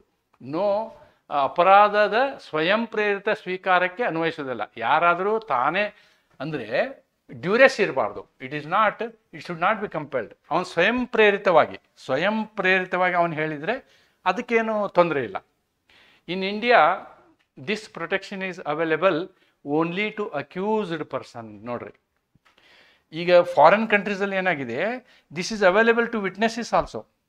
This is available to person who is being tested, enquired. ಅವ್ರೆಲ್ಲರಿಗೂ ಇದೆ, ಏನು ಫೋರ್ಸ್ ಮಾಡೋ ಹಾಗಿಲ್ಲ ನೀವು. ಆದರೆ ಇಲ್ಲಿ ಹಂಗಲ್ಲ. ಅಕ್ಯೂಸ್ಡ್ ಪರ್ಸನ್ಗೆ ಮಾತ್ರ ಇಲ್ಲಿ ಏನಾಗಿದೆ, ಆರ್ಟಿಕಲ್ 23 ಅವೈಲೇಬಲ್ ಇದೆ ಅನ್ನೋದನ್ನು ನಾವು ನೋಡ್ತೀವಿ. And it is available in evidence act also, section 132ನಲ್ಲಿ. ಅದು ನಮಗೇನಂತ ಇಂಪಾರ್ಟೆಂಟ್ ಅಲ್ಲ. ನೆಕ್ಸ್ಟ್ ನೋಡಿ, ಇವೆಲ್ಲವೂ ಇದರಲ್ಲಿ ಬರಲ್ಲ. ಏನು, ಸೆಲ್ಫ್ ಇನ್ಕ್ರಿಮಿನೇಷನಲ್ಲಿ ಕೆಲವೊಂದು ವಿಷಯಗಳು ಬರಲ್ಲ. ಅದರಲ್ಲಿ ಒಂದೇನು, giving thumb impression, finger print, specimen writings not form self incrimination. ನೋಡಿ, ನೀವು ಫಿಂಗರ್ ಪ್ರಿಂಟ್ ಕೊಡು ಅಂದ್ರೆ ಇಲ್ಲ ನಾನು ಕೊಡಲ್ಲ, I am covered under article 20 sub clause 3 ಅಂತ ಹೇಳೋಕ್ಕಾಗಲ್ಲ. ಐ ಆಮ್ ಕವರ್ಡ್ ಅಂತ ಹೇಳೋಕ್ಕಾಗಲ್ಲ, ಫಿಂಗರ್ ಪ್ರಿಂಟ್ ಕೊಡಬೇಕು. ಓಕೆ, ದೆನ್ ನೀವು ಸ್ಪೆಸಿಮೆನ್ ಹ್ಯಾಂಡ್ ರೈಟಿಂಗ್ ಬರ್ಕೊಡಿ ಅಂದರೆ ಬರ್ಕೊಡ್ಬೇಕು. ಅದನ್ನೆಲ್ಲ ರೆಫ್ಯೂಸ್ ಮಾಡೋಕ್ಕೆ ಆಗೋದಿಲ್ಲ, ಯಾಕಂದರೆ ಅವರು ಬೇರೆ ಎವಿಡೆನ್ಸ್ನಲ್ಲಿ ಅದನ್ನು ಕಂಪೇರ್ ಮಾಡ್ತಾರೆ. ಬಟ್ ದ ರಿಸಲ್ಟ್ಸ್ ಆಬ್ಟೈನ್ಡ್, ನೋಡಿ ಇದಕ್ಕೇನಂತಾರೆ ಅಂತಂದರೆ ಬ್ರೈನ್ ಮ್ಯಾಪಿಂಗ್ ಅಂತಾರೆ. This is called brain mapping. Okay, brain mapping ಅಂತಂದರೆ ಇಲ್ಲೆಲ್ಲ ಕೆಲವು ಟರ್ಮ್ಗಳನ್ನ ಯೂಸ್ ಮಾಡಿದ್ದಾರೆ ನೋಡಿ. ಏನಿದು, ಲೈ ಡಿಟೆಕ್ಟರ್. ಸುಳ್ಳು ಹೇಳೋದನ್ನು ನಾವು ಕಂಡುಹಿಡಿಬೋದು, ಅದಕ್ಕೆ ನಮ್ಮ ವಿಜ್ಞಾನ ಬಹಳಷ್ಟು ಮುಂದುವರೆದಿದೆ. ಅದಕ್ಕೆ ಬ್ರೈನ್ ಮ್ಯಾಪಿಂಗ್ ಅಂತಾರೆ, ಬ್ರೈನ್ ಎಲೆಕ್ಟ್ರಿಕಲ್ ಆಕ್ಟಿವೇಶನ್ ಪ್ರೊಫೈಲ್ ಅಂತಾರೆ, ಪಾಲಿಗ್ರಾಫಿ ಅಂತಾರೆ. ಇವೆಲ್ಲವನ್ನ ಮಾಡೋಕ್ಕೆ ಅವಕಾಶ ಇಲ್ಲ ಯಾವಾಗ ಆ ವ್ಯಕ್ತಿ ಒಪ್ಪುವವರೆಗೆ. Results obtained through involuntary lie detectors, all these things are not permitted and protected under 23. ಇದು ಸೆಲ್ಫ್ ಇನ್ಕ್ರಿಮಿನೇಷನ್ ಆಗುತ್ತೆ. ಅವನಿಗೆ ನೀವು ಅವನಾಗಲಿ ಒಪ್ಕೊಂಡು ಆಯಿತು ನಾನು ಬ್ರೈನ್ ಮ್ಯಾಪಿಂಗ್ ಮಾಡಿರಿ ಅಂದರೆ ನೀವು ಮಾಡ್ಬೋದು, ಆದರೆ ಅವನು ಒಪ್ಪದೇ ನೀವು ಅವನ ಬ್ರೈನ್ ಮ್ಯಾಪಿಂಗು ಮಾಡೋಕ್ಕೆ ಆಗೋದಿಲ್ಲ ಅಂತಕ್ಕಂಥದ್ದನ್ನು ನಾವಿಲ್ಲಿ ನೋಡ್ಬೋದು. ದೆನ್ ಇನ್ನೂ ಒಂದು, ಇಲ್ಲಿ ಯಾವುದೇ ಒಬ್ಬ ವ್ಯಕ್ತಿಯ ಮನೆಯನ್ನು ರೇಡ್ ಮಾಡಿ, ಅಪರಾಧಿ ಇರ್ತಾನೆ ಅವನ ಮನೆಯನ್ನೇ ರೇಡ್ ಮಾಡೋದು ಅದು ಸೆಲ್ಫ್ ಇನ್ಕ್ರಿಮಿನೇಷನ್ ಆಗಲ್ಲ. ಅಂದರೆ ಸರ್ಚ್ ಆ್ಯಂಡ್ ಸೀಸರು ಸೆಲ್ಫ್ ಇನ್ಕ್ರಿಮಿನೇಷನ್ ಆಗಲ್ಲ. ಅವನಿಗೆ ಮಾತ್ರ ಪರ್ಸನಲ್ ಆಗಿ ನೀವು ಒತ್ತಾಯ ಮಾಡೋದಿದೆಯಲ್ಲ ಅದು ಸೆಲ್ಫ್ ಇನ್ಕ್ರಿಮಿನೇಷನ್ ಆಗುತ್ತೆ. ಇದಕ್ಕೆ ಸಂಬಂಧಪಟ್ಟಂತೆ ಕೆಲವೊಂದು ಕೇಸ್ಗಳಿದ್ದಾವೆ, ಆ ಕೇಸ್ಗಳನ್ನು ನೋಡಿ. Mohammed Dastagir versus state of Madras. ನೋಡಿ, ಈ ಪ್ರಕರಣದಲ್ಲಿ ಏನಾಗಿರುತ್ತೆ ಅಂತಂದರೆ, ಒಬ್ಬ ವ್ಯಕ್ತಿ DYSP ಮನೆಗೆ ಹೋಗಿರ್ತಾನೆ, ಮನೆಗೆ ಒಂದು ಕವರ್ ಇಟ್ಕೊಂಡು ಹೋಗಿರ್ತಾನೆ, ಅವನಿಗೆ ಬ್ರೈಬ್ ಮಾಡೋಕ್ಕೆ ಕವರ್ ಕೊಡ್ತಾನೆ. DYSP ಪ್ರಾಂಪ್ಟ್ ಇರ್ತಾನೆ, he will not take the cover, he will just throw back the cover. Immediately he will call the police and ask them to arrest him. ಇದು ನಡೆದಂತಹ ಫ್ಯಾಕ್ಟ್. ಆವಾಗ ಅವನ ಮೇಲೆ ಕೇಸ್ ಮಾಡಬೇಕಲ್ಲ, ನೀವು ಅವನ್ನ ಅರೆಸ್ಟ್ ಮಾಡಿದ ಮೇಲೆ ಕೇಸ್ ಮಾಡಬೇಕಾದ್ರೆ ಅವನಿಗೆ ಎವಿಡೆನ್ಸ್ ಮಾಡ್ತಾರೆ. ಏನು ಎವಿಡೆನ್ಸ್ ಮಾಡ್ತಾರೆ? ಕೊಡು ಇಲ್ಲಿ ಕವರ್ ಅಂತ ಹೇಳಿ ಕವರ್ ತೆಗಿತಾನೆ, ಅವನು ಕವರ್ ಹರಿದು ನೋಟೆಲ್ಲ ಬಿಸಾಕ್ತಾನೆ. ಅದೆಲ್ಲವನ್ನು they will make it as A evidence. ಆವಾಗ ಇವನು ಕೋರ್ಟ್ ಮುಂದೆ ಹೋಗಿ ಏನು ಹೇಳ್ತಾನೆ, ಇಲ್ಲ ಈ ಕವರ್ ವಿಷಯನ ನನ್ನ ವಿರುದ್ಧನ ಸಾಕ್ಷಿ ಅಂತ ನೀವು ತಗೊಳಕ್ಕಾಗಲ್ಲ ಅಂಥೇಳಿ he will plead before the court. And what court will say, we will see. In this case, appellant went to residence of DYSP to bribe him with a closed envelope. The DYSP threw back the envelope at the appellant and he was taken to custody and asked to produce the envelope to use as witness. ನೋಡಿ, Later, the accused pleaded that the currency notes and the envelope should not be used against him as he is protected by article 23. ಅದನ್ನು use ಮಾಡಿದರೆ ಅದು ನನಗೆ self incrimination ಆಗುತ್ತೆ, ಆ evidence use ಮಾಡಬೇಡಿ ನೀವು ಅಂತೇಳಿ ಹೇಳ್ತಾನೆ. What supreme court tells? The court held that there was no compulsion or duress. No compulsion or duress. Now I will go back to the act again. ಆರ್ಟಿಕಲ್ಗೆ ಹೋಗೋಣ. ಇಲ್ಲಿ ನೋಡಿ, no person shall be accused of any offence shall be compelled to. ಇಲ್ಲಿ ಇವನಿಗೆ compelled ಅಂದರೆ ಒತ್ತಾಯ, ಡ್ಯೂರೆಸ್, ಒತ್ತಾಯ ಮಾಡಿದ್ರು, ಒತ್ತಾಯ ಮಾಡಬಾರ್ದು ಅಂತ. ಇಲ್ಲಿ ಇವನಿಗೇನು ನೀನು ಇದನ್ನು ತೊಗೊಂಡು ಬಾ ಅಂತ ಹೇಳಿರಲಿಲ್ಲ ಯಾರು. ಏನು ನೀನು, he was not compelled. There was no compulsion or duress was enforced on him to give envelope, nor he at the time of currency notes and evidence were received he was not accused. ಅಲ್ಲಿ ಬರೀ ಎವಿಡೆನ್ಸನ್ನು ಮಾತ್ರ collect ಮಾಡ್ತಾ ಇದ್ರು ಅನ್ನೋದನ್ನು ನಾವಿಲ್ಲಿ ನೋಡ್ಬೋದು. This is very important. ಅವನಲ್ಲಿ ಮನೆಗೆ ನೀನು ಕವರ್ ತೊಗೊಂಡು ಹೋಗಿ ಅಂತೇಳಿ ಏನು ಯಾರೂ ಒತ್ತಾಯ ಮಾಡಿರಲಿಲ್ವಲ್ಲ. He has created his own grave. ತನ್ನ ಗೋರಿ ತಾನೇ ತಗೊಂಡ ಅವನು ಅಂತ ಹೇಳ್ಬೋದು. ಆದ್ದರಿಂದ ಸುಪ್ರೀಂ ಕೋರ್ಟ್ ಅದನ್ನು ಒಪ್ಪೋದಿಲ್ಲ. That evidence of the currency notes was taken as evidence, ಅದು ವ್ಯಾಲಿಡ್ ಅಂತ ಹೇಳಿ ಸುಪ್ರೀಂ ಕೋರ್ಟು ಅಥವಾ ಕೋರ್ಟ್ ಈ ಪ್ರಕರಣದಲ್ಲಿ ತೀರ್ಪು ಕೊಡುತ್ತೆ ಅನ್ನೋದನ್ನು ನಾವು ನೋಡ್ಬೋದು. ಪ್ರಕರಣ Mohammed Dastagir versus state of Madras ಅಂತಕ್ಕಂಥದ್ದು. ಇನ್ನು ಇದೊಂದು ಕರ್ನಾಟಕದ ಪ್ರಕರಣ, Selvi versus state of Karnataka ಪ್ರಕರಣ.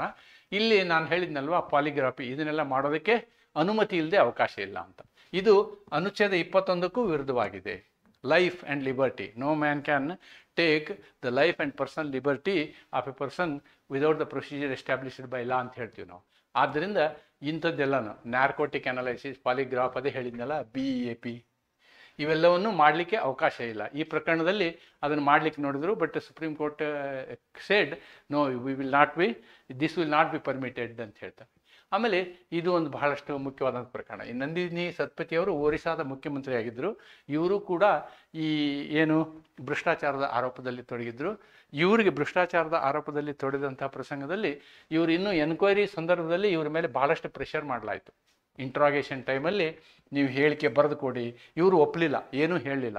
ಇದು ಏನು ಹೇಳಲಿಲ್ಲ ಅನ್ನೋದನ್ನು ಇದು ಸುಪ್ರೀಂ ಕೋರ್ಟ್ ಮುಂದೆ ಅವ್ರು ಸೈಲೆಂಟ್ ಇದ್ದಾರೆ, ಸೈಲೆಂಟ್ ಅನ್ನೋ ಸುಪ್ರೀಂ ಕೋರ್ಟ್ ಮುಂದೆ ಹೋಯಿತು. Supreme court shed, when you are doing enquiry, he is proposed, he is a potential accused, he is the potential accused. ಆದರೆ ಅವನು ಅಕ್ಯೂಸ್ಡ್ ಆಗಿದ್ದರಿಂದ, ಪೊಟೆನ್ಷಿಯಲ್ ಅಕ್ಯೂಸ್ಡ್ ಆಗಿದ್ದರಿಂದ ಏನಾಗುತ್ತೆ, ನೀವು ಅವನು he is protected by article 23 ಅಂಥೇಳಿ ಸುಪ್ರೀಂ ಕೋರ್ಟು ಏನು ಮಾಡ್ತು, ಆಜ್ಞೆ ಕೊಡ್ತು. ಈ ಪ್ರಕರಣದಲ್ಲಿ ನಂದಿನಿ ಸತ್ಪತಿಯವರ ಪರವಾಗಿ ಇದು ಕೊಡ್ತು. ಅಂದರೆ ಏನು ಪೊಲೀಸರು ಇವ್ರ ಮೇಲೆ ಏನು ಪ್ರೆಷರ್ ಹಾಕ್ತಿದ್ರು, ಪ್ರೆಷರ್ ಹಾಕುವಾಗಿಲ್ಲ. ಅಂದರೆ ಒಬ್ಬ ವ್ಯಕ್ತಿ ಇನ್ವೆಸ್ಟಿಗೇಷನ್ ಟೈಮಲ್ಲಿ ಪೊಲೀಸರ ಮುಂದೆ ಅವರು ಎಷ್ಟೇ ಒತ್ತಾಯ ಮಾಡಿದ್ರು ಅವನು ಹೇಳದೆ ಸೈಲೆಂಟ್ ಆಗಿರುವುದು ಕೂಡ ಅವನ ಹಕ್ಕು ಅನ್ನೋದನ್ನು ನಾವಿಲ್ಲಿ ನೋಡ್ಬೋದಾಗಿದೆ. ಆ ರೀತಿ ಒತ್ತಾಯ ಮಾಡೋಕ್ಕಾಗಲ್ಲ. ಅವನಿಗೆ ಏನಾಗುತ್ತೆ, ಅವನು ಅಕಸ್ಮಾತ್ ಸಾಕ್ಷಿ ಕೊಟ್ಟರೆ ಏನಾಗುತ್ತೆ, ಸಾಕ್ಷಿ ಅವನ ವಿರುದ್ಧದ ಸಾಕ್ಷಿ ಆಗುತ್ತೆ. ಆದ್ದರಿಂದ ಅದನ್ನು ಕನ್ಸಿಡರ್ ಮಾಡೋಕ್ಕಾಗಲ್ಲ. ಅದಕ್ಕೆ ನೋಡಿ ನೀವು ವಾಸ್ತವವಾಗಿ ಪೊಲೀಸ್ ಸ್ಟೇಷನ್ನಲ್ಲಿ ಎಲ್ಲ ಬಿಳಿ ಕಾಗದದ ಮೇಲೆ ಸಹಿ ಮಾಡಿಸ್ಕೊತಾರೆ, ತಮಗೆ ಮನ ಬಂದಂತೆ ಬರೀತಾರೆ. ಆದರೆ ಕೋರ್ಟ್ ಮುಂದೆ ಬಂದಾಗ ಒಮ್ಮೆ ಅದು ನಾನು ಹೇಳಿದ್ದಲ್ಲ, ಒತ್ತಾಯಪೂರ್ವಕವಾಗಿ ಬರೆಸ್ಕೊಂಡಿದ್ದಾರೆ ಅಂಥೇಳಿ ಕೋರ್ಟ್ ಮುಂದೆ ನೀವು ಹೇಳಿದ್ರೆ ಸಾಕು, ಅದನ್ನು ಅವ್ರ ಎವಿಡೆನ್ಸಾಗಿ ಕೋರ್ಟ್ ಅದನ್ನು, ನ್ಯಾಯಾಲಯ ಅದನ್ನು ಎಂದೂ ಎವಿಡೆನ್ಸ್ ಆಗಿ ತಗೊಳ್ಳಲ್ಲ. ನೀವು ಅದನ್ನು ಎವಿಡೆನ್ಸ್ ಆಗಿ ತಗೊಳ್ಳಬೇಕು ಅಂತಂದರೆ ಇವಾಗ ಪೊಲೀಸರು ಏನು ಮಾಡ್ತಾರೆ, ಜಡ್ಜ್ ಮುಂದೆ ಹೋಗಿ ಹೇಳಿಕೆ ಕೊಡಿಸ್ತಾರೆ. ಜಡ್ಜ್ ಮುಂದೆ ಹೋಗಿ ಹೇಳಿಕೆ ಕೊಡಿಸಿದಾಗ ಜಡ್ಜು ಕೂಡ ಹೇಳ್ತಾರೆ, ನೀನು ನಿನ್ನ ವಿರುದ್ಧ ಸಾಕ್ಷಿ ಕೊಡ್ತಾ ಇದೆಯಾ, ನಿನ್ನ ವಿರುದ್ಧ ಕೊಡಬೇಕನ್ನುವಂಥ ಏನು ಕಂಪಲ್ಷನ್ ಇಲ್ಲ, ನೀನು ಕೊಡದೇನೂ ಇರ್ಬೋದು ಅಂಥೇಳಿ ಜಡ್ಜ್ ಅವ್ನಿಗೆ ಸಲಹೆ ಮಾಡ್ತಾರೆ ಮೊದಲು. ಅಷ್ಟು ಆದಾಗ್ಯೂ ಇಲ್ಲ ಸ್ವಾಮಿ, ನಾನು ಹೇಳ್ತೀನಿ, ನಾನು ವಿರುದ್ಧನೇ ಹೇಳ್ತೀನಿ ಅಂತ ಒಪ್ಕೊಂಡ್ರೆ ಅವನ ಹೇಳಿಕೆಯನ್ನು ಜಡ್ಜ್ ಮುಂದೆ ತಗೊಳ್ತಾರೆ. ಅದು ಮಾತ್ರ ಎವಿಡೆನ್ಸ್ ಆಗುತ್ತೆ ಹೊರತು ಪೊಲೀಸ್ ಹತ್ತಿರ ಇರ್ತಕ್ಕಂಥ ಹೇಳಿಕೆಗಳು ಯಾವುದು ಎವಿಡೆನ್ಸ್ ಆಗೋದಿಲ್ಲ. ನಂದಿನಿ ಸತ್ಪತಿ ಕೇಸು ಇದಕ್ಕೆ ಒಂದು ಒಳ್ಳೆಯ ಉದಾಹರಣೆ ಅಂತ ಹೇಳಿ ನಾವು ಹೇಳ್ಬೋದು. ಈ ರೀತಿಯಾಗಿ ಅನುಚ್ಛೇದ 20ರ ಏನು ಈ ಒಂದು ಚರ್ಚೆ ಇದೆಯಲ್ಲ, ಈ ಚರ್ಚೆಯನ್ನು ಮುಗಿಸುವಂತಹ ಸಮಯ. ನಾನು ಇವಾಗ ನಿಮಗೆ ಮಾಡಿದಂತಹ ಕ್ಲಾಸ್ಗಳಲ್ಲಿ ಅನುಚ್ಛೇದ 19, ಈಗ ನಾನು ಮಾಡಿದಂಥ ಚರ್ಚೆ ಮಾಡಿದಂಥ ಅನುಚ್ಛೇದ 20, ಅನುಚ್ಛೇದ 21, ಅನುಚ್ಛೇದ 22 ಇವೆಲ್ಲವುಗಳು ಲಿಬರ್ಟಿಗೆ ಸಂಬಂಧಪಟ್ಟಂತಹ, ಸ್ವಾತಂತ್ರ್ಯಕ್ಕೆ ಸಂಬಂಧಪಟ್ಟಂತಹ ಅನುಚ್ಛೇದಗಳು, ಬಹಳ ಮುಖ್ಯವಾದಂತಹ ಅನುಚ್ಛೇದಗಳು. ಆದ್ದರಿಂದ ಇದನ್ನು ಕೂಡ ನಾನು ತುಂಬ ವಿವರವಾಗಿ ನಿಮಗೆ ಈ ಪಾಠವನ್ನು ಮಾಡೋ ಉದ್ದೇಶ ಏನಿತ್ತು ಅಂತಂದರೆ, ಇಂತಹ ನಿಟಿಗ್ರಿಟಿಗಳು ಪ್ರತಿದಿನ ನಮ್ಮ ನ್ಯಾಯಾಲಯ ಟ್ರಯಲ್ ಕೋರ್ಟ್ಗಳಲ್ಲಿ ನಡೀತಾ ಇರ್ತದೆ. ಆದ್ದರಿಂದ ಅನುಚ್ಛೇದ 20 ತುಂಬ ವಿವರವಾಗಿ ತಿಳಿದುಕೊಳ್ಳುವುದು ವಕೀಲನಾಗ ಬಯಸುವವನಿಗೆ ಬಹಳ ಅವಶ್ಯಕವಾದಂತಹ ಜ್ಞಾನ ಅನ್ನೋದನ್ನು ನಾವು ನೆನಪಿಟ್ಕೊಳ್ಬೇಕು. ವಕೀಲನಿಗೆ ಅನುಚ್ಛೇದ 20 ಅದು one who is practising criminal jurisprudence, for him it is quintessential.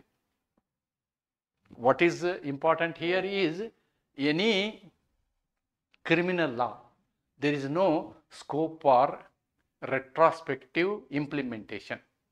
ಪೂರ್ವಭಾವಿಯಾಗಿ ದಂಡನೀಯ ಅಪರಾಧಗಳ ವಿಷಯದಲ್ಲಿ ಕಾನೂನು ಜಾರಿಗೆ ಅವಕಾಶವೇ ಇಲ್ಲ. ಅಲ್ಲದೆ ಈ ಅವಕಾಶ civil ಲಾಸಲ್ಲಿದೆ. Retrospectively you can enforce a tax.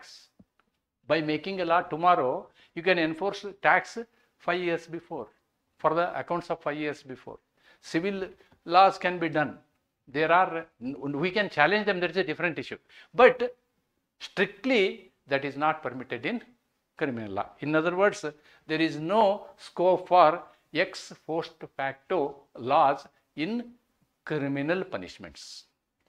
And then no man can be a witness for his own case. Nobody can be forced. Voluntarily ನೀವು ಮಾಡ್ಬೋದು. Nobody can be forced for his own this one. Then no person can be subjected to punishment for the same offense more than once. ಇದು ಇದರ ಸಾರಾಂಶ. 20ರ ಸಾರಾಂಶ ಏನು ಅಂತಂದರೆ, ಅನುಚ್ಛೇದ 20ರ ಸಾರಾಂಶ 21, 2, 3. 21ರಲ್ಲಿ ನೀವು ಕಾನೂನು ಇಲ್ಲದೆ ಶಿಕ್ಷೆ ಕೊಡೋಕ್ಕಾಗಲ್ಲ. ಶಿಕ್ಷೆಯ ಪ್ರಮಾಣವನ್ನು ಶಿಕ್ಷೆ ಎಷ್ಟು ಹೇಳ್ತದೋ ಅದಕ್ಕಿಂತ ಹೆಚ್ಚು ಕೊಡೋಕ್ಕಾಗಲ್ಲ. 2 ಅಂಶಗಳಲ್ಲಿ 1+1. 2ರಲ್ಲಿ ಶಿಕ್ಷೆ 22ನಲ್ಲಿ ಏನು ಅಂತಂದರೆ ಡಬಲ್ ಜಿಯೋಪಾರ್ಡಿ. ಡಬಲ್ ಜಿಯೋಪಾರ್ಡಿ ಅಂತಂದರೆ ನೀವು ಒಂದು ವಿಷಯಕ್ಕೆ 2 ಬಾರಿ ಶಿಕ್ಷೆ ಮಾಡೋಕ್ಕಾಗಲ್ಲ. No DJ. ಆಮೇಲೆ 23ರಲ್ಲಿ ಏನು ಅಂತಂದರೆ ನಿಮ್ಮ ವಿರುದ್ಧವೇ ನೀವೇ ಸಾಕ್ಷಿ ಹೇಳೋಕ್ಕಾಗಲ್ಲ. ವಿಟ್ನೆಸ್, ನಿಮ್ಮ ವಿರುದ್ಧವೇ ನೀವೇ ಸಾಕ್ಷಿ ಹೇಳು ಅಂಥೇಳಿ ಒತ್ತಾಯ ಮಾಡೋಕ್ಕೆ ಸಾಧ್ಯ ಇಲ್ಲ ಅಂತಕ್ಕಂಥದ್ದು ಈ ಅನುಚ್ಛೇದದ ಅರ್ಥ ಅಂಥೇಳಿ ಹೇಳ್ತಾ ಇವತ್ತಿನ ಈ ಪಾಠವನ್ನು ಇಲ್ಲಿಗೆ ಮುಗಿಸ್ತೇನೆ. ಪರೀಕ್ಷೆ ಹತ್ತಿರ ಇರೋದರಿಂದ ಈ ವಿಷಯವನ್ನು ಹೆಚ್ಚು ಗಮನವಹಿಸಬೇಕು. ಈ ಅನುಚ್ಛೇದ 20ರ ಮೇಲೆ 2 ಥರದ ಪ್ರಶ್ನೆಗಳನ್ನು ನಾವು ನೋಡ್ಬೋದು. ಲಾಂಗ್ ಆನ್ಸರು ಬರ್ಬೋದು, ಶಾರ್ಟ್ ಆನ್ಸರು ಬರ್ಬೋದು. ಇದನ್ನು ನೀವು ಲಾಂಗ್ ಆನ್ಸರ್ಗೆ ಪ್ರಿಪೇರ್ ಆದರೆ 2ನ್ನು ಹ್ಯಾಂಡಲ್ ಮಾಡ್ಬೋದು ಅಂತಕ್ಕಂಥ ಮಾತನ್ನು ಹೇಳ್ತಾ, ಮತ್ತೊಮ್ಮೆ ನನ್ನ ವಿನಂತಿ ಏನು ಅಂತಂದರೆ, ಹೆಚ್ಚು ಕನ್ನಡ ಮಾಧ್ಯಮದ ವಿದ್ಯಾರ್ಥಿಗಳು ಅಷ್ಟೇ ಅಲ್ಲ, ಎಲ್ಲರೂ ಕೂಡ ಸಂವಿಧಾನದ ಮೂಲಭೂತ ಹಕ್ಕುಗಳನ್ನು ಒಳಗೊಂಡಂತೆ ಇಡೀ ಸಂವಿಧಾನವನ್ನು ಸರಿಯಾದ ರೀತಿಯಲ್ಲಿ ಅರ್ಥ ಮಾಡಿಕೊಳ್ಳುವುದು ಭಾರತದ ಪ್ರಜೆಗಳಿಗೆ ನಮ್ಮೆಲ್ಲರಿಗೂ ಇದೆ.